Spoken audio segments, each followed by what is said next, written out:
ಅಯ್ಯೋ, diaper ಹಾಕೋದನ್ನು ಮರೆತಿದ್ದೆ. Diaper ಹಾಕುವ ಸಮಯಕ್ಕೆ ದೊಡ್ಡ ಬಾಸ್ ಬಂದಿದ್ರು ಅಂತ ಅದನ್ನು ನಿಲ್ಲಿಸಿ ಹಾಗೆಯೇ ಹೊರಗೆ ಬಂದಿದ್ದೆ. ಈಗ ನೋಡಿದರೆ ಅವರ ಮೇಲೆ ಸುಸ್ಸು ಮಾಡಿಬಿಟ್ಟಿಯಲ್ಲ ಪುಟಾಣಿ, ಇನ್ನು ನಮ್ಮ ಗತಿ ಅಷ್ಟೇ ಎಂದು ಗಾಬರಿಯಲ್ಲಿ ಹೇಳುವ ಸ್ವರ. ಮಗು ಕಿರಿಕಿರಿಯಲ್ಲಿ ಅಳುವಾಗ ಮಗಳನ್ನು ಎತ್ತಿಕೊಂಡು ವಾಶ್ರೂಮ್ಗೆ ಹೋದವಳು. ಬೆಚ್ಚಗಿನ ನೀರಿನಲ್ಲಿ ತೊಳೆದು ಆಚೆ ಬಂದವಳು ಮೊದಲು ಮಾಡಿದ ಕೆಲಸವೇ ಮಗಳಿಗೆ ಡೈಪರ್ ಹಾಕಿದ್ದು. ನಂತರ ಪುಟ್ಟ ಫ್ರಾಕ್ ಹಾಕಿ ಹಾಸಿಗೆ ಮೇಲೆ ಮಲಗಿಸಿದವಳು ಅಗಸ್ತ್ಯನ ನಡೆಯನ್ನು ನೆನಪು ಮಾಡಿಕೊಂಡಳು. ಮೊದಲ ಬಾರಿಗೆ ಅನಿಸುತ್ತೆ ಅವರು ನನ್ನನ್ನು ಮೃದುವಾಗಿ ಕರೆದದ್ದು. ಕೇಳಲು ಎಷ್ಟು ಸಂತೋಷವಾಯಿತು. ನನ್ನ ದೇವರು ಮೊದಲ ಬಾರಿಗೆ ನನ್ನ ಕಡೆ ಕೋಪ ಬಿಟ್ಟು ಬೇರೆ ಭಾವನೆಯಲ್ಲಿ ನೋಡಿದ್ದು. ಇದಕ್ಕೆಲ್ಲ ನೀನೇ ಕಾರಣ ಮಗಳೇ. ಅವರು ಬದಲಾಗ್ತಾರಾ? ನಮ್ಮ ಮೇಲಿರುವ ಕೋಪವನ್ನು ನಿಲ್ಲಿಸ್ತಾರಾ ಎಂದು ಹೇಳಿಕೊಂಡ ಸ್ವರಗೆ ಅದರ ಬೆನ್ನಲ್ಲೇ ಇಂದು ತನಗಾಗಿ ಬಂದಿದ್ದ ತನ್ನವರನ್ನು ನೆನೆದು ಅಳು ಒತ್ತರಿಸಿ ಬಂತು. ಪಾಪ, ನನ್ನನ್ನು ಹುಡುಕಿ ಮಂಗಳೂರಿನಿಂದ ಅಗಸ್ತ್ಯ ಅವರ ಸಾಮ್ರಾಜ್ಯಕ್ಕೆ ಬಂದಿದ್ದಾರೆ. ಎಷ್ಟು ಕಷ್ಟಪಟ್ಟಿರ್ಬೋದು ಅವರು. ಅವರನ್ನು ಸರಿಯಾಗಿ ಮಾತನಾಡಿಸಲು ಆಗಲಿಲ್ಲ. ಬೇಸರದಿಂದ ಹೋದರೂ ಅನಿಸುತ್ತೆ. ಇಲ್ಲೇ ಇರ್ಬೋದಾ ಅವರು ಅಂತ ಅಂದುಕೊಂಡವಳು ಮಗಳ ಸುತ್ತ ದಿಂಬುಗಳನ್ನಿಟ್ಟು ಬಾಲ್ಕನಿಗೆ ಓಡಿ ಬಂದಾಗ ಆಗ ತಾನೇ ಗೇಟ್ ದಾಟಿ ಕಾರ್ ಮರೆಯಾಗಿತ್ತು. ನಿಟ್ಟುಸಿರು ಬಿಡುವ ಸ್ವರ ಒಳ ಬಂದವಳು ಮಗಳ ಹಸಿವಿನಿಂದ ಅಳಲು ಶುರು ಮಾಡಿದಾಗ ಹಾಲು ಕುಡಿಸುತ್ತಾ ಕುಳಿತವಳು ಅಗಸ್ತ್ಯನಲ್ಲಿ ಕಂಡ ಬದಲಾವಣೆಯನ್ನು ಮತ್ತೆ ಮತ್ತೆ ನೆನಪು ಮಾಡಿಕೊಳ್ಳುತ್ತಾ ಕಣ್ಣು ಮುಚ್ಚಿದಳು. ಮೇಡಮ್, ಕುಳಿತಲ್ಲಿಯೇ ನಿದ್ದೆ ಹೋಗಿದ್ದೀರಾ? ಮಗು ಕೂಡ ನಿದ್ದೆ ಮಾಡುತ್ತಿದೆ. ತಗೊಳ್ಳಿ, ನೀವು ಮಧ್ಯಾಹ್ನ ಊಟ ಮಾಡಿರಲಿಲ್ಲ. ನಿಮ್ಮ ಆರೋಗ್ಯದ ಮೇಲೆ ಪರಿಣಾಮ ಬೀರುತ್ತೆ. ನೀವು ಈ ರೀತಿ ಊಟ ಬಿಟ್ಟು ಕೂತರೆ. ತಗೊಳ್ಳಿ, ಊಟ ಮಾಡಿ, ಮಗುವನ್ನು ತೊಟ್ಟಿಲಲ್ಲಿ ಮಲಗಿಸಲಾ ಎಂದು ಕೇಳುವ ಪೂಜಾ ಮಗುವನ್ನು ಎತ್ತಿಕೊಂಡು ಮೆಲ್ಲಗೆ ತೊಟ್ಟಿಲಲ್ಲಿ ಹಾಕಿದಳು. ಬಾಯಲ್ಲಿ ಬೆರಳಿಟ್ಟುಕೊಂಡಿದ್ದ ಪುಟಾಣಿ ಸ್ವಲ್ಪ ಎಚ್ಚರಗೊಂಡರು. ನಂತರ ನಿದ್ರೆಗೆ ಜಾರಿದಳು. Thank you. ಅವರೆಲ್ಲ ಹೋದ್ರಾ? ತುಂಬ ಬೇಸರ ಮಾಡಿಕೊಂಡು ಹೋದ್ರಾ ಎಂದು ಪೂಜಲಲ್ಲಿ ಕೇಳಿದಳು. ಇಲ್ಲ ಮೇಡಮ್, ನೀಲಾಂಬರಿ ಮೇಡಮ್ ಅವರಿಗೆಲ್ಲರಿಗೂ ಸಮಾಧಾನ ಮಾಡಿದರು. ಹೋಗುವಾಗ ಸಂತೋಷದಲ್ಲೇ ಹೋದರು. ಹಾಗೆ ನಿಮ್ಮ ಗೆಳತಿ ಸಂಜನಾ ಅವರು ಅವರ ನಂಬರನ್ನು ನನಗೆ ಕೊಟ್ಟು ಹೋದರು. ನೀವು ಮಾತನಾಡಬೇಕು ಎಂದಾಗ ಈ ಫೋನ್ನಲ್ಲಿ ಮಾತಾಡಿ. ನಾಳೆ ಅಷ್ಟೊತ್ತಿಗೆ ನೀಲಾಂಬರಿ ಮೇಡಮ್ ನಿಮಗೆ ಹೊಸ ಫೋನ್ ತರಿಸಿಕೊಳ್ತಾರೆ ಎಂದು ತಿಳಿಸಿದಳು. ಅಯ್ಯೋ, thank you so much. Sanju ಅವಳ ನಂಬರ್ ನಿಮ್ಮ ಹತ್ರ ಕೊಟ್ಟು ಹೋದ್ಲಾ? ನಿಮ್ಮ ಫೋನ್ ಕೊಡ್ತೀರಾ? ನಾನು ಅವಳ ಜೊತೆ ಮಾತಾಡಬೇಕು ಎಂದು ಊಟ ಮಾಡುವುದನ್ನು ನಿಲ್ಲಿಸಿ ಕೇಳಿಕೊಂಡರೆ ನಗುವ ಪೂಜಾ ತನ್ನ ಫೋನ್ನಲ್ಲಿ ಸೇವ್ ಆಗಿದ್ದ ಸಂಜನಾ ನಂಬರ್ಗೆ ಕಾಲ್ ಮಾಡಿ ಸ್ವರಗೆ ಕೈಗೆ ಕೊಟ್ಲು. ಹಲೋ ಸ್ವರ, ಹೇಗಿದ್ಯಾ ಎಂದು ಅಳುತ್ತಾ ಕೇಳುವ ಸಂಜನಾಗೆ ಪೂಜಾರ ಫೋನ್ನಿಂದ ಕರೆ ಬಂದಿದೆ ಎಂದರೆ ಅದು ಸ್ವರನೇ ಮಾಡಿದ್ದು ಎಂದು ಗೊತ್ತಾಗಿತ್ತು. ಅವಳ ಧ್ವನಿ ಕೇಳಿದ ತಕ್ಷಣ ಬಿಕ್ಕಿ ಬಿಕ್ಕಿ ಅಳುವ ಸ್ವರ ನಂತರ ಮಾತನಾಡಲು ಶುರು ಮಾಡಿದಳು.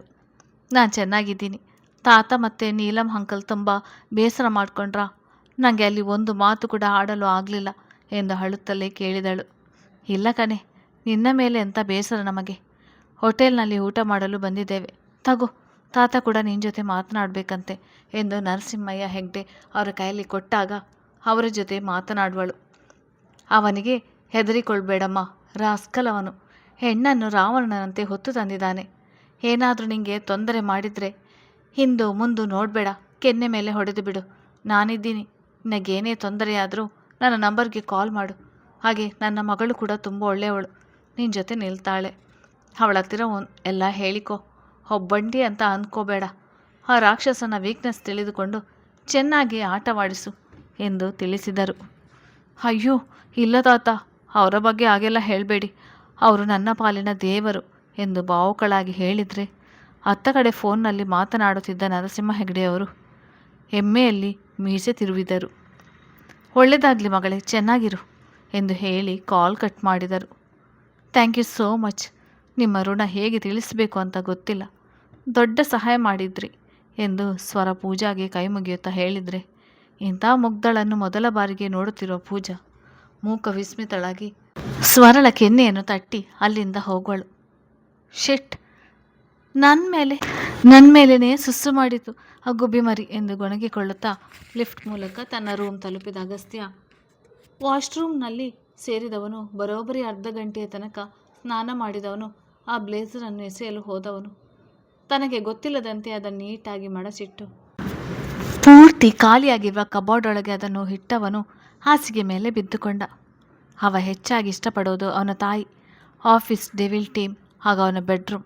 ಆದರೆ ಮೊದಲ ಬಾರಿಗೆ ಏನೋ ಅವನ ಬೆಡ್ರೂಮ್ ಖಾಲಿ ಖಾಲಿ ಅಂತ ಅನಿಸಿತವನಿಗೆ. ತಕ್ಷಣ ಎದ್ದು ಕುಳಿತವನಿಗೆ ನರಸಿಂಹ ಹೆಗ್ಡೆ ಅವರ ನೆನಪಾಗುತ್ತಿದ್ದಾಗೆ ಕೆಳಗೆ ಬಂದಿದ್ದನು. ತನ್ನ ತವರನ್ನು ಬೀಳ್ಕೊಟ್ಟ ನೀಲಾಂಬರಿಯವರು ಕಣ್ಣೀರು ಒರೆಸಿಕೊಳ್ಳುತ್ತಾ ಡೈನಿಂಗ್ ಹಾಲ್ನಲ್ಲಿ ಕೂತಿದ್ದರು. ಓದ್ನಾ ಮುದುಕ ಎಂದು ಕೇಳುತ್ತಾ ಡೈನಿಂಗ್ ಹಾಲ್ಗೆ ಬರುವ ಅಗಸ್ತ್ಯ ಡೈನಿಂಗ್ ಟೇಬಲ್ನ ಮಧ್ಯಭಾಗದ ಬುಟ್ಟಿಯಲ್ಲಿ ಸೇಬನ್ನು ಕಚ್ಚಿ ತಿನ್ನುತ್ತಾ ಸ್ಟೈಲ್ ಆಗಿ ನಿಂತು ಕೇಳಿದರೆ, ಮಗನ ಕಡೆ ದುರುಗಟ್ಟಿ ನೋಡುವ ನೀಲಾಂಬರಿಯವರು ಪೂಜಾಳತ್ತ ನೋಡಿ ರೂಮಿನ ಕಡೆ ಸನ್ನೆ ಮಾಡಿದರು. ಹಲೋ ನೀಲಾಂಬರಿ ಮೇಡಮ್, ಊಟದ ಸಮಯವಾಗಿದೆ. ಯಾವಾಗಲೂ ನನಗಿದರಲ್ಲಿ ಪಾಠ ಮಾಡ್ತಾ ಇದ್ರಲ್ಲ, ತಾವೆಲ್ಲಿ ಹೋಗುತ್ತಿರೋದು? ಆ ಮುದುಕ ಊಟ ಮಾಡದೆ ಹೋದ ಅಂತ ತಾವು ಕೂಡ ಉಪವಾಸವ? ನೋಡು, ಆ ಮುದುಕ ನಮ್ಮದೇ ಹೋಟೆಲ್ನಲ್ಲಿ ಭರ್ಜರಿಯಾಗಿ ಬ್ಯಾಟಿಂಗ್ ಮಾಡ್ತಾ ಇದ್ದಾರೆ, ಊಟ ಮಾಡಿ ಬನ್ನಿ ಎಂದು ತಾನೇ ವೀಲ್ ಚೇರ್ ತಳ್ಳಿಕೊಂಡು ಡೈನಿಂಗ್ ಟೇಬಲ್ ಹತ್ತಿರ ಬರುವ ಅಗಸ್ತ್ಯ ನಂತರ ನೀಲಾಂಬರಿಯವರನ್ನು ಎತ್ತಿಕೊಂಡು ಚೇರ್ ಮೇಲೆ ಕೂರಿಸಿ ಅವರ ಪಕ್ಕ ಕುಳಿತುಕೊಂಡ್ರೆ ಮಗನ ಭುಜದ ಮೇಲೆ ಹೊಡೆಯುವ ನೀಲಾಂಬರಿ ಅವರು ಮಗನ ಕಿವಿ ಹಿಂಡಿದರು. ನನ್ನ ಅಪ್ಪನ ಮುದುಕ ಅಂತ್ಯ? ಇನ್ನೂ ಹೆಂಗ್ ಆ್ಯಂಡ್ ಎನರ್ಜೆಟಿಕ್ ಆಗಿರುವ ನನ್ನ ತಂದೆಯನ್ನು ಮುದುಕ ಅಂತ್ಯ ಎಂದು ಹೇಳುತ್ತಲೇ ಅಗಸ್ತ್ಯನ ಕಿವಿ ಹಿಂಡಿದರೆ ಬಿಡಿಸಿಕೊಳ್ಳುವ ಅಗಸ್ತ್ಯ ಜೋರಾಗಿ ನಗುವನು. ಅವನ ಆ ನಗು ಅಪರೂಪ. ಮನೆ ಕೆಲಸದವರೆಲ್ಲ ಆಶ್ಚರ್ಯದಲ್ಲಿ ನೋಡುತ್ತಾ ಊಟ ತಂದು ಬಡಿಸಿ ಅಲ್ಲಿಂದ ಹೋಗಿದ್ದರು. ನೋಡಗಸ್ತ್ಯ, ಇದನ್ನೇ ಬ್ರಹ್ಮಗಂಟು ಅಂತ ಹೇಳೋದು. ಎಲ್ಲಿಂದ ಎಲ್ಲಿಗೆ ಸಂಬಂಧ ಬೆಸೆದಿದೆ ನೋಡು. ನಮ್ಮ ವಂಶದ ಕೂಸು ನನ್ನ ತವರಿನ ನೆರಳಿನಲ್ಲಿ ಬೆಳೆದಿದೆ. ನನ್ನ ತಂದೆ ಯಾರನ್ನು ಇಷ್ಟು ಸುಲಭವಾಗಿ ಹಚ್ಚಿಕೊಳ್ಳೋದಿಲ್ಲ. ಅಂಥದ್ರಲ್ಲಿ ಸ್ವರಗಾಗಿ ಇಲ್ಲೇ ತನಕ ಬಂದಿದ್ದಾರೆ ಅಂದರೆ ಅದರಲ್ಲೇ ತಿಳಿದುಕೋ ಸ್ವರಳ ಗುಣ ಎಂಥದ್ದು ಎಂದು. ನಿಮ್ಮ ನಡುವೆ ಏನು ನಡೆದಿದೆ ಎಂದು ಗೊತ್ತಿಲ್ಲ. ನೀನು ಕೋಪ ಬಿಟ್ಟು ಎಲ್ಲವನ್ನು ಒಂದು ಕಡೆ ಇಟ್ಟು ಏನು ನಡೆದಿದೆ ಅನ್ನೋದನ್ನು ಸರಿಯಾಗಿ ತಿಳಿದುಕೋ. ಆಗ ಸತ್ಯ ಹೊರಬರುತ್ತೆ. ತೆರೆಮರೆಯಲ್ಲಿ ಆಟವಾಡಿರುವ ನಯವಂಚಕರು ಹೊರಬರ್ತಾರೆ. ಅದು ಬಿಟ್ಟು ಆ ಮುಗ್ಧ ಹೆಣ್ಣ ಮೇಲೆ ನಿನ್ನ ದರ್ಪ ತೋರಿಸಬೇಡ ಎಂದು ಊಟ ಮಾಡುತ್ತಾ ಮಗನಿಗೆ ಬುದ್ಧಿವಾದ ಹೇಳಿದರೆ ಅವರ ಮಾತಿಗೆ ತಲೆ ಕೆಡಿಸಿಕೊಳ್ಳದ ಅಗಸ್ತ್ಯ ಊಟ ಮಾಡಿ ಕೈ ತೊಳೆದನು. ತೆರೆಮರೆಯಲ್ಲಿ ಯಾರೂ ಆಟವಾಡಿಲ್ಲಮ್ಮ, ನನ್ನ ಕಣ್ಣೆದುರೇ ನಡೆದಿರೋದು. ಎಲ್ಲ ನನ್ನ ಕಣ್ಣ ಮುಂದೆ ನಡೆದಿರೋದು. ನಿನಗಿನ್ನೂ 1% ಕೂಡ ನನ್ನ ಜೀವನದಲ್ಲಿ ಏನು ನಡೆದಿದೆ ಅಂತ ಗೊತ್ತಿಲ್ಲ. ಯಾಕೆಂದರೆ ನೀನು ಟ್ರೀಟ್ಮೆಂಟ್ಗಾಗಿ ಫಾರಿನ್ನಲ್ಲಿದ್ದೆ. ನಿನ್ನಿಂದ ಎಲ್ಲವನ್ನು ಮೊದಲ ಬಾರಿಗೆ ಮುಚ್ಚಿಡ್ತಾ ಬಂದಿದ್ದು ನಾನು, ನಿನ್ನ ಹೆಲ್ತ್ಗಾಗಿ. ಆವಾಗಲೇ ನಾನು ಈ ವಿಷಯಗಳನ್ನು ಹೇಳಿದರೆ ನೀನು ಗಾಬರಿಕೊಳ್ತೀಯ ಎಂದು ಮುಚ್ಚಿಟ್ಟಿದ್ದೆ. ನಾನು ಹಿಂದೆ ನಡೆದಿರುವ ಘಟನೆಗಳನ್ನು ನಿನಗೆ ಹೇಳಿದರೆ ಈಗ ಮುಗ್ದೆ ಅಂತ ನೀನು ನಂಬಿಕೊಂಡಿರುವ ಆ ಹೆಣ್ಣನ್ನು ನೀನೇ ದ್ವೇಷ ಮಾಡ್ತೀಯ. ಅವಳು ಮಾಡಿರುವ ಕೆಲಸಗಳು ಅಂತಿಂಥದ್ದಲ್ಲ. ನಿನ್ನ ಮಗ ರೇಪಿಸ್ಟ್ ಎಂದು ಹಣೆಪಟ್ಟಿ ಹೊದ್ದುಕೊಂಡಿರುವುದಕ್ಕೆ ಆ ಕಾರಣನೇ ಅವಳು. ಸದ್ಯಕ್ಕೆ ನಿನ್ನ ನಂಬಿಕೆ ಹೀಗೇ ಇರಲಿ. ನಿನ್ನ ನಂಬಿಕೆಯನ್ನು ಅಲುಗಾಡಿಸಲು ನಾನು ಇಚ್ಛಿಸಲ್ಲ. ಸತ್ಯ ಏನು ಅಂತ ನನಗೊಬ್ಬನಿಗೆ ಮಾತ್ರ ಗೊತ್ತಿರೋದು. ನಾನು ನೇರವಾಗಿ ನೋಡಿರುವವನು, ಎಲ್ಲದಕ್ಕೂ ಸಾಕ್ಷಿ ಇದ್ದೇನೆ. ನಾನು ಅದನ್ನೆಲ್ಲ ಅನುಭವಿಸಿರುವವನು. ನಾನು ಹಾಗೆ ಆ ಸಮಯದಲ್ಲೆಲ್ಲ ಕ್ರಿಮಿನಲ್ ಸ್ಥಾನದಲ್ಲಿ ನಿಂತಿದ್ದು. ಅದೇ ನೀನು ನಂಬಿರುವ ಮುಗ್ಧ ಹೆಣ್ಣು. ಇಷ್ಟು ಸಾಕಲ್ವಾ ಅವಳು ಎಂಥವಳು ಎನ್ನುವುದಕ್ಕೆ ಅಂತ ರೋಷದಲ್ಲಿ ಹೇಳುವ ಅಗಸ್ತ್ಯ ತನ್ನ ಮಾತಿಗೆ ಬೆಚ್ಚಿದ ತಾಯಿಯ ಕೆನ್ನೆಯನ್ನು ತಟ್ಟಿ ಅಲ್ಲಿಂದ ಹೋಗುವನು. ಅಂಥದ್ದೇನು ನಡೆದಿದೆ ಅವನ ಜೀವನದಲ್ಲಿ? ಆ 3-4 ವರ್ಷ ನಾನು ಟ್ರೀಟ್ಮೆಂಟ್ಗಾಗಿ ಫಾರಿನ್ನಲ್ಲಿದ್ದೆ. ಅಂಥದ್ದೇನು ನಡೆದಿದೆ ನನ್ನ ಮಗನ ಜೀವನದಲ್ಲಿ? ಅವನಿಷ್ಟು ನೋವು ಅನುಭವಿಸಲು ಸಪ್ತ ಕೂಡ ಒಳ್ಳೆ ಹುಡುಗಿಯಾಗಿದ್ಲು. ಅಂಥದ್ರಲ್ಲಿ ಅವಳು ನನ್ನ ಮಗನನ್ನು ಬಿಡಲು ಕಾರಣವಾದರೂ ಏನು? ಸ್ವರಳನ್ನು ಕೆಟ್ಟವಳಂತ ನಂಬಲು ಸಾಧ್ಯವಿಲ್ಲ. ಅವಳ ಮುಗ್ಧ ಕಣ್ಣುಗಳೇ ತಿಳಿಸಿಬಿಡುತ್ತೆ ಅವಳೆಷ್ಟು ಒಳ್ಳೆಯವರು ಅಂತ. ಆದರೂ ಅಗಸ್ತ್ಯ ಇಷ್ಟೊಂದು ಖಚಿತವಾಗಿ ಹೇಳುತ್ತಿದ್ದಾನೆ ಅಂದರೆ ಇದನ್ನು ಇಗ್ನೋರ್ ಮಾಡಲು ಸಾಧ್ಯವಿಲ್ಲ. ಸತ್ಯ ಏನಾಗಿದೆ ಎನ್ನುವುದನ್ನು ತಿಳಿಯಬೇಕು ನಾನು. ಅಂಥ ಡೆವಿಲ್ ಟೀಮ್ ಕಂಡುಹಿಡಿಯೋದ್ರಲ್ಲಿ ಸೋತಿದೆ ಅಂದರೆ ದೊಡ್ಡ ಮಾಸ್ಟರ್ ಮೈಂಡ್ ಇರುವವರೇ ಈ ಮೂವರ ಜೀವನದಲ್ಲಿ ಆಟವಾಡಿರೋದು. ಸದ್ಯಕ್ಕೆ ಸ್ವರಳನ್ನು ಕೇಳಲು ಆಗುವುದಿಲ್ಲ. ಮೊನ್ನೆ ತಾನೇ ಅವಳು ಇಲ್ಲಿಗೆ ಬಂದಿರೋದು. ಸ್ವಲ್ಪ ದಿನ ಕಳೆಯಲಿ, ನಾನೇ ನೇರವಾಗಿ ಅವಳ ಹತ್ರ ಕೇಳುತ್ತೇನೆ ಎಂದು ಹೇಳಿಕೊಂಡ ನೀಲಾಂಬರಿಯವರು ತಮ್ಮ ಕೋಣೆ ಸೇರಿಕೊಂಡರು. ಎಂದಿನಂತೆ ತನ್ನ ಗಂಡನಿಗಾಗಿ ಮಧ್ಯಾಹ್ನದ ಅಡುಗೆಯನ್ನು ಚಕಚಕನೆ ಮಾಡಿ ಮುಗಿಸುವ ಸಪ್ತ ಅದನ್ನು ಕೆರಿಯರ್ ಬಾಕ್ಸ್ನಲ್ಲಿ ಹಾಕಿಕೊಂಡವಳು ತಾನು ರೆಡಿಯಾಗಿ ಬರಲು ರೂಮ್ ಸೇರಿದವಳು ಅಂದವಾಗಿ ಅಲಂಕಾರ ಮಾಡಿಕೊಂಡು ಕೆರಿಯರ್ ಬಾಕ್ಸನ್ನು ಡ್ರೈವರ್ ಕೈಯಲ್ಲಿ ಕೊಟ್ಟು ಹೊರ ಹೋಗುವಳು. ಸಪ್ತ, ಆಫೀಸ್ಗೆ ಹೋಗ್ತಾ ಇದ್ದೀಯಮ್ಮ ಎಂದು ತೇಜಸ್ವಿನಿ ಅವರು ನಗುತ್ತಾ ಕೇಳಿದರು. ಹಾಂ ಅತ್ತೆ, ಇತ್ತೀಚೆಗೆ ಬಿಸ್ನೆಸ್ ತುಂಬ ಲಾಸ್ನಲ್ಲಿದೆ ಅಲ್ವಾ. ನಾನು ಆಫೀಸ್ಗೆ ಹೋದರೆ ಇವರಿಗೆ ಸಹಾಯವಾಗ್ಬೋದು. ಹಾಗೆ ಮಧ್ಯಾಹ್ನದ ಊಟ ತೆಗೆದುಕೊಂಡು ಹೋಗ್ತಾ ಇದ್ದೇನೆ. ಸರಿ ಅತ್ತೆ, ಟೈಮ್ ಆಯಿತು, ನಾನು ಹೋಗ್ತೀನಿ ಎಂದು ಕೈ ಬೀಸಿ ಕಾರತ್ತಿ ಕುಳಿತು ಹೋದರೆ, ಅವಳೋದ ಬಳಿಕ ಮೂಗು ಮುರಿಯುವ ತೇಜಸ್ವಿನಿ ಅವರು ತಮ್ಮ ಲೇಡೀಸ್ ಕ್ಲಬ್ ನತ್ತ ಹೋಗುವರು. ರೀಮಾ, ಬೇರೆ ಯಾವುದೇ ಅಡ್ಡದಾರಿ ಇಲ್ವಾ? ಲಾಸಿನಲ್ಲಿರುವ ನಮ್ಮ ಬಿಸ್ನೆಸ್ನ ಮೇಲೆ ತರಲು ತುಂಬ ಲಾಸ್ ಆಗ್ತಿದೆ. ಕೋಟಿಗಳಲ್ಲಿ ಲಾಸ್ ಆಗ್ತಿರೋದು. ಇದನ್ನು ಹೇಗಾದರೂ ತಡೆಯಬೇಕು. ಏನಾದರೂ ಪರಿಹಾರ ಕೊಡು ಎಂದು ಟೆನ್ಷನ್ನಲ್ಲಿ ಕೂತಿದ್ದ ಅರ್ಜುನ್ ತನ್ನ ಪಿ ಎ ಆಗಿರುವ ರೀಮಾನಲ್ಲಿ ಕೇಳಿಕೊಂಡ್ರೆ, ಯೋಚಿಸುವಂತೆ ಮುಖ ಮಾಡುವ ರೀಮಾ ನೇರವಾಗಿ ಬಂದು ಅವನ ತೊಡೆಯ ಮೇಲೆ ಕುಳಿತುಕೊಂಡಳು. ಅಗಸ್ತ್ಯ ನಮಗೆ ತೊಂದರೆ ಕೊಡುವುದನ್ನು ನಿಲ್ಲಿಸಿದ. ಅದು ನಿನ್ನ ಹೆಂಡತಿಯ ಮಾತಿನಿಂದ. ಈಗ ಲಾಸ್ನಲ್ಲಿ ನಡೆಯುತ್ತಿರೋ ಬಿಸ್ನೆಸ್ ಮೇಲೆ ಬರಬೇಕು ಅಂದರೆ ನಿನ್ನ ಹೆಂಡತಿಯ ಸಹಾಯದಿಂದ. ಸ್ವಲ್ಪ ಬುದ್ಧಿ ಉಪಯೋಗಿಸು. ಸಪ್ತ ಹಾಟ್ ಬ್ಯೂಟಿ. ನಮ್ಮ ವಿದೇಶಿ ಕ್ಲೈಂಟ್ಗಳನ್ನು ನಮ್ಮತ್ತ ಸೆಳೆಯಬೇಕಂದ್ರೆ ನಿನ್ನ ಹೆಂಡತಿಯ ಬ್ಯೂಟಿಯನ್ನು ಬಳಸಿಕೊ ಎಂದ ರೀಮಾ ಮಾದಕವಾಗಿ ಅರ್ಜುನ್ ಮುಖ ಸವರುತ್ತಾ ಹೇಳಿದರೆ, ಕೋಪಗೊಳ್ಳುವ ಅರ್ಜುನ್ ರೀಮಾನನ್ನು ತಳ್ಳಿ ಕೆನ್ನೆಗೆ ಹೊಡೆಯುವನು. ಏನು ಹೇಳ್ತಾ ಇದೆಯಾ? ಅಂದರೆ ನಾನು ಹೆಂಡತಿ ತಲೆ ಹಿಡಿಯುವ ಕೆಲಸ ಮಾಡು ಅಂತ ಹೇಳ್ತಾ ಇದ್ದೇನೆ. ಇದನ್ನು ನಿನ್ನಿಂದ ಎಕ್ಸ್ಪೆಕ್ಟ್ ಮಾಡಿರಲಿಲ್ಲ. ಗೆಟ್ ಔಟ್ ಎಂದು ಕೂಗಿ ಹೇಳಿದರೆ, ಗಂಡ ರೀಮಾ ಕೆನ್ನೆಗೆ ಹೊಡೆದಿದ್ದನ್ನು ನೋಡಿ ಶಾಕ್ ಆಗುವ ಸಪ್ತ ಕ್ಯಾಬಿನ್ ಒಳಗೆ ಬಂದಿದ್ದಳು. I am sorry sir, I am extremely sorry ಎಂದು ತಲೆ ತಗ್ಗಿಸಿ ಹೇಳುವ ರೀಮಾ ಸಪ್ತಾಳ ಮುಂದೆ ತನಗೆ ಅವಮಾನವಾದಂತೆ ಅನಿಸಿದರೆ ಅಲ್ಲಿಂದ ಹೊರಟು ಹೋದಳು.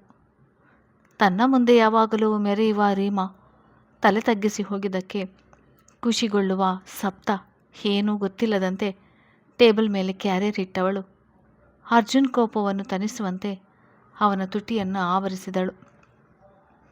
ಈಗ ಸಮಾಧಾನ ಆಯಿತಾ? ಯಾಕೆ ನನ್ನ ಮುದ್ದು ಹಬ್ಬಿ ಅವನ ಪಿ ಎ ಮೇಲೆ ಕೋಪ ಮಾಡಿಕೊಂಡಿತ್ತು? ನನಗೆ ಅದೆಲ್ಲ ಇಷ್ಟ ಆಗೋಲ್ಲ ಅಂತ ಗೊತ್ತಿಲ್ವಾ ಅಬ್ಬಿ ಎಂದ ಮೋಹಕವಾಗಿ ಹೇಳುತ್ತಾ ಕೇಳುವಳು. ಬಿಸ್ನೆಸ್ ಲಾಸ್ನಲ್ಲಿ ನಡೆಯುತ್ತಿದೆಯಲ್ಲ ಸಪ್ತ, ಅದಕ್ಕೆ ಸ್ವಲ್ಪ ಟೆನ್ಷನ್ ಆಗಿದ್ದೆ. ಅದರ ನಡುವೆ ಅವಳ ಏನೇನೋ ಹೇಳ್ತಿದ್ಲು, ಅದಕ್ಕೆ ಸ್ವಲ್ಪ ಕೋಪ ಬಂದು ಹೊಡೆದು ಬಿಟ್ಟೆ. ಬಿಡು, ನನಗಾಗಿ ಏನು ತಂದಿದ್ದಾಳೆ ನನ್ನ ಹನಿ ಎಂದು ಅವಳನ್ನು ಹಿಂದಿನಿಂದ ತಬ್ಬಿ ಕಿಸ್ ಮಾಡುತ್ತಾ ಕೇಳುವನು. ಇವತ್ತೆಲ್ಲ ನಿಮ್ಮ ಫೇವ್ರೆಟ್ ಅರ್ಜುನ್, ವರಿ ಮಾಡಬೇಡಿ. ಲಾಸ್ನಲ್ಲಿರುವ ಬಿಸ್ನೆಸ್ ಮತ್ತೆ ಮೇಲೆ ಬರಲು ನನ್ನ ಹತ್ತಿರ ಒಳ್ಳೆ ಐಡಿಯಾ ಇದೆ. ಸದ್ಯಕ್ಕೆ ನೀಲಾಂಬರಿ ಆಂಟಿ ನಮಗೆ ಮಾತು ಕೊಟ್ಟಿದ್ದಾರೆ ಅಲ್ವಾ, ಅಗಸ್ತ್ಯ ನಮ್ಮ ತಂಟೆಗೆ, ನಮ್ಮ ಬಿಸ್ನೆಸ್ ತಂಟೆಗೆ ಅಡ್ಡ ಬರಲ್ಲ ಅಂತ ಎಂದು. ಸೊ ನಾನು ನನ್ನ ಫ್ರೆಂಡ್ಸ್ಗಳನ್ನು ಕಾಂಟ್ಯಾಕ್ಟ್ ಮಾಡ್ತೇನೆ. ತುಂಬ ಜನ ಒಳ್ಳೊಳ್ಳೆ ಬಿಸ್ನೆಸ್ ಮಾಡ್ತಾ ಇದ್ದಾರೆ. ಅವರೆಲ್ಲ ಸಹಾಯ ಪಡೆದು ಲಾಸ್ನಲ್ಲಿರುವ ನಮ್ಮ ಬಿಸ್ನೆಸ್ ಎತ್ತರಕ್ಕೆ ತೆಗೆದುಕೊಂಡು ಹೋಗೋಣ. ಹಾಗೆ ಈಗಾಗಲೇ ಹಳೆ ಎಂಪ್ಲಾಯೀಸ್ ಎಲ್ಲ ಕೆಲಸ ಬಿಟ್ಟು ಹೋಗಿದ್ದಾರಲ್ವಾ, ನಾವು ಈಗ ತಾನೇ ಡಿಗ್ರಿ ಮುಗಿಸಿ ಬರುವ ಸ್ಟೂಡೆಂಟ್ಗೆ, ಹಾಗೆ ಬ್ಲ್ಯಾಕ್ ಕಾಕ್ಸ್ ಇಟ್ಟುಕೊಂಡು ಮನೆಯಲ್ಲೇ ಇರುವ ಸ್ಟೂಡೆಂಟ್ಸ್ಗೆ ಇಂಟರ್ವ್ಯೂ ಮಾಡೋಣ. ಅವರಿಗೂ ಕೆಲಸ ಸಿಕ್ಕಿದಾಗೆ ಆಗುತ್ತೆ. ಹಾಗೆ ನಮ್ಮ ಕಂಪನಿಗೂ ಕೂಡ ಒಳ್ಳೆಯ ಪ್ರಾಫಿಟ್ ಬರುತ್ತೆ. ಹೇಗಿದೆ ಐಡಿಯಾ ಎಂದು ಹೇಳಿದಾಗ ಮಡದಿಯ ಪ್ಲ್ಯಾನ್ನಿಂದ ಸಂತೃಪ್ತಿಗೊಂಡ ಅರ್ಜುನ್ ಅದಕ್ಕೆ ಓಕೆ ಎಂದು ತಿಳಿಸಿದ. ಈಗ ನೋಡು, ನನ್ನ ಗಂಡನ ಮುಖದಲ್ಲಿ ಖುಷಿ ಬಂತು. ನಿನ್ನನ್ನು ಈ ರೀತಿ ನೋಡೋಕ್ಕೆ ನನಗೆ ಇಷ್ಟ ಇಲ್ಲ ಅರ್ಜುನ್. ನೀನು ಯಾವಾಗಲೂ ಖುಷಿಯಾಗಿರಬೇಕು. ಇವತ್ತೇ ಅಡ್ವರ್ಟೈಸಿಂಗ್ ಟೀಮ್ಗೆ ಎಲ್ಲ ಕಡೆ ಪ್ರಮೋಟ್ ಮಾಡಲು ಹೇಳುವೆ. ನಾನೇ ಮುಂದೆ ನಿಂತು ಇಂಟರ್ವ್ಯೂ ಮಾಡ್ತೇನೆ. ಇನ್ನೊಂದು ವಾರದಲ್ಲಿ ಒಳ್ಳೆಯ ಕೆಲಸಗಾರರನ್ನು ತೆಗೆದುಕೊಂಡು ನಮ್ಮ ಕಂಪನಿಯನ್ನು ಬಹುದೊಡ್ಡ ಮಟ್ಟಿಗೆ ತೆಗೆದುಕೊಂಡು ಹೋಗೋಣ. ಈಗ ಊಟ ಮಾಡು ಬಾ ಎಂದು ಅವನಿಗೆ ಊಟ ಬಡಿಸಿ ಅವನೊಂದಿಗೆ ಊಟ ಮಾಡುವಳು. ಹಳೆಯ ನೆನಪಿಗೆ ಜಾರಿದ ಅಗಸ್ತ್ಯ ವಾಸುಕಿ ಕಾಲ್ ಮಾಡಿದಾಗ ರಿಸೀವ್ ಮಾಡಿದ. ಸಮಯ ಮಧ್ಯಾಹ್ನ 3 ಗಂಟೆ ತೋರಿಸ್ತಿತ್ತು.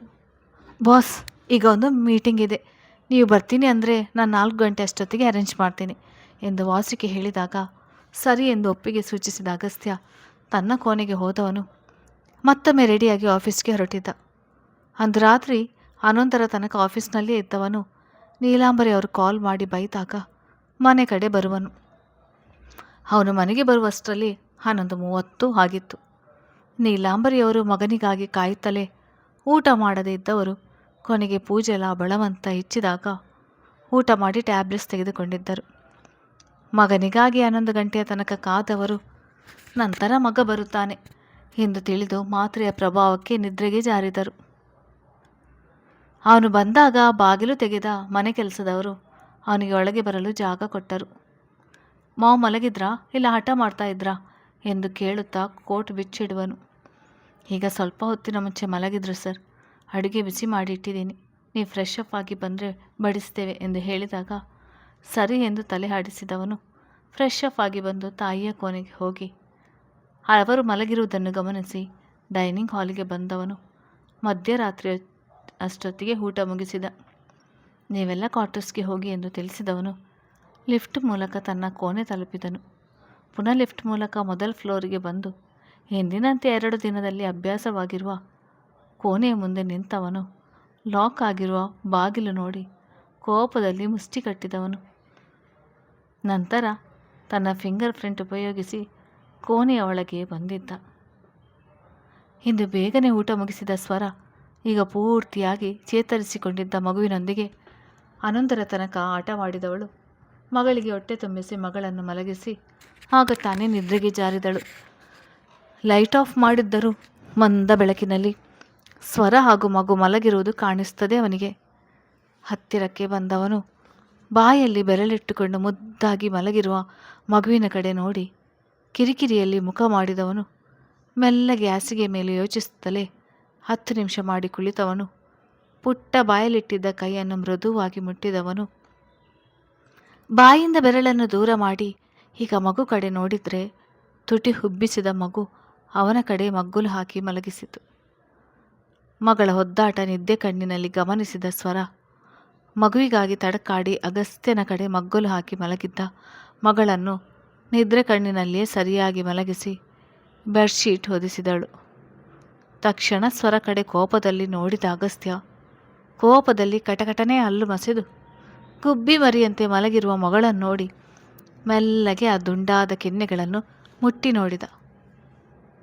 ಮೃದುವಾದ ಬೆಣ್ಣೆಯನ್ನು ಮುಟ್ಟಿದಂತಾಗುತ್ತಿತ್ತು.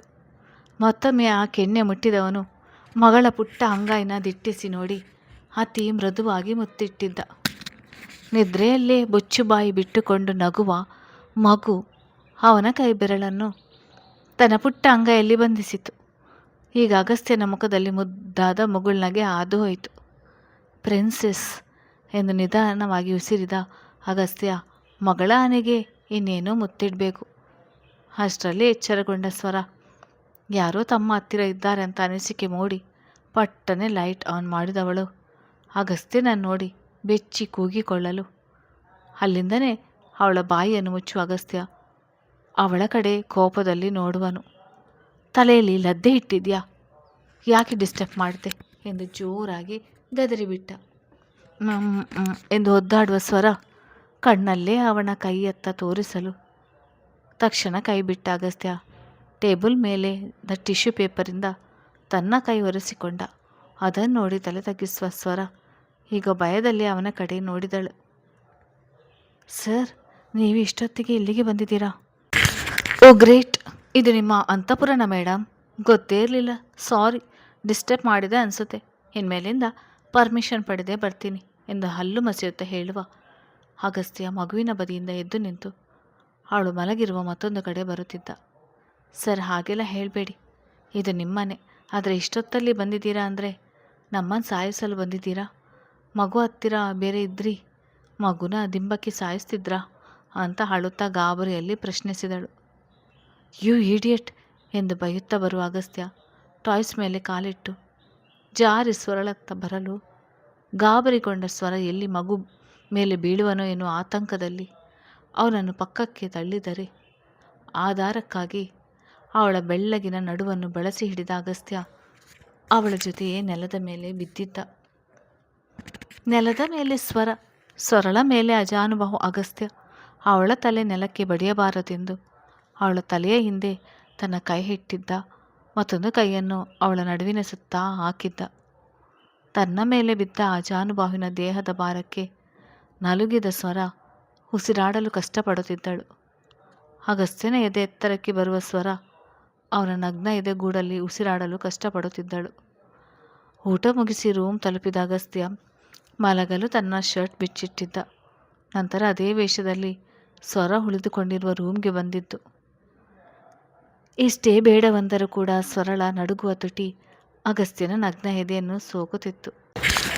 ಅವನ ಗಮನಕ್ಕೆ ಅದು ಬರಲು ತಕ್ಷಣ ಅವಳನ್ನು ಬಿಟ್ಟವನು ಪಕ್ಕಕ್ಕೆ ಜರುಗಿ ಮಲಗಲು ಈಗ ನೆಮ್ಮದಿಯಾಗಿ ಉಸಿರಾಡುವ ಸ್ವರ. ತಕ್ಷಣ ಮೇಲೆ ಹೇಳಲು ಹೋದವಳು ಅವನ ಕಾಲಿಗೆ ಸುತ್ತಿಕೊಂಡಿದ್ದ ಸೀರೆಯಿಂದ ಪುನಃ ಅವನ ಮೇಲೆ ಬಿದ್ದಿದ್ದಳು. ಈಗಂತೂ ಅಗಸ್ತ್ಯನಿಗೆ ಬಹಳವೇ ನೋವಾಗಿತ್ತು. ಅಂಥ ಅಜಾನುಬಾಹುವಿನ ದೇಹದ ಅಡಿಯಲ್ಲಿ ನಲುಗಿದ ಸ್ವರನೆ ಅಷ್ಟೊಂದು ನೋವು ಪಟ್ಟಿರಲಿಲ್ಲ. ಹೇಗೋ ಸಹಿಸಿದ್ದಳು. ಆದರೆ ಸಡನ್ನಾಗಿ ತನ್ನ ದೇಹದ ಮೇಲೆ ಬಿದ್ದ ಮಲ್ಲಿಗೆ ತೂಕದ ಹೆಣ್ಣಿನ ದೇಹದ ತೂಕಕ್ಕೆ ನೋವಿನಿಂದ ಮುಖ ಮಾಡಿದ ಅಗಸ್ತ್ಯ ಗಾಬರಿಯಲ್ಲಿ ಮೇಲೆ ಹೇಳಲು ಹೋದವಳ ಕೂದಲನ್ನು ಬಿಗಿಯಾಗಿ ಹಿಡಿದು ತನ್ನ ಮೇಲೆ ಬಿದ್ದಿದ್ದವಳ ನಡುವಿನ ಮೇಲೆ ಹಿಡಿತ ಬಿಗಿ ಮಾಡಿದ. ಯು ಹಿಡಿಯಟ್, ನಾನು ನಿನ್ನ ಮೇಲೆ ಬಿದ್ದೆ ಅಂತ ನೀನು ನನ್ನ ಮೇಲೆ ಬಿದ್ದ್ಯಾ? ನನಗೆ ಚೆನ್ನಾಗಿ ಗೊತ್ತಿತ್ತು ನೀನು ಎಂಥ ಚಾಲಾಕಿ ಅಂತ. ಸಮಯ ನೋಡಿಕೊಂಡು ನಿನ್ನ ಸೇಡು ತೀರಿಸಿಕೊಳ್ತೀಯ ಅಲ್ವಾ? ಎಷ್ಟು ನೋವಾಯಿತು ಗೊತ್ತಾ ನೋಡಲು. ನರ ಪೇತಾಳದ ರೀತಿ ಇದ್ದರೂ ನಿನ್ನ ಈ ಮೂಳೆಗಳು ನನ್ನ ಈ ಜಿಮ್ ಬಾಡಿ ಮೇಲೆ ಬಿದ್ದು ಇಲ್ಲೆಲ್ಲ ನೋವಾಗ್ತಿದೆ.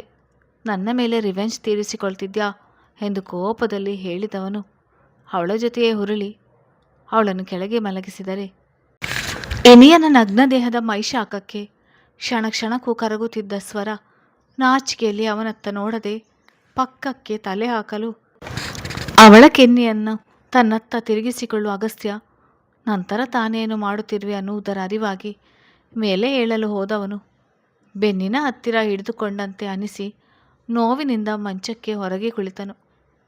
ಯು ಈಡಿಯಟ್ ರಾಕ್ಷಸಿ, ನಿನ್ನಿಂದ ನನ್ನ ಬೆನ್ನು ಹುಳುಕಿದೆ ಅನ್ನಿಸುತ್ತೆ. ಶಿಟ್, ಐ ವಿಲ್ ಕಿಲ್ ಯು ಎಂದು ನೋವಿನಿಂದ ಕೂಗಿಕೊಳ್ಳುವ ಅಗಸ್ತ್ಯ ಸ್ವರ ಕಡೆ ಕೊಲ್ಲುವಂತೆ ನೋಡುತ್ತಿದ್ದರೆ ತಕ್ಷಣ ಸೀರೆ ಸರಿ ಮಾಡಿಕೊಂಡು ಎದ್ದು ನಿಲ್ಲುವ ಸ್ವರ ಭಯದಲ್ಲಿ ನಡುಗುತ್ತಿದ್ದಳು.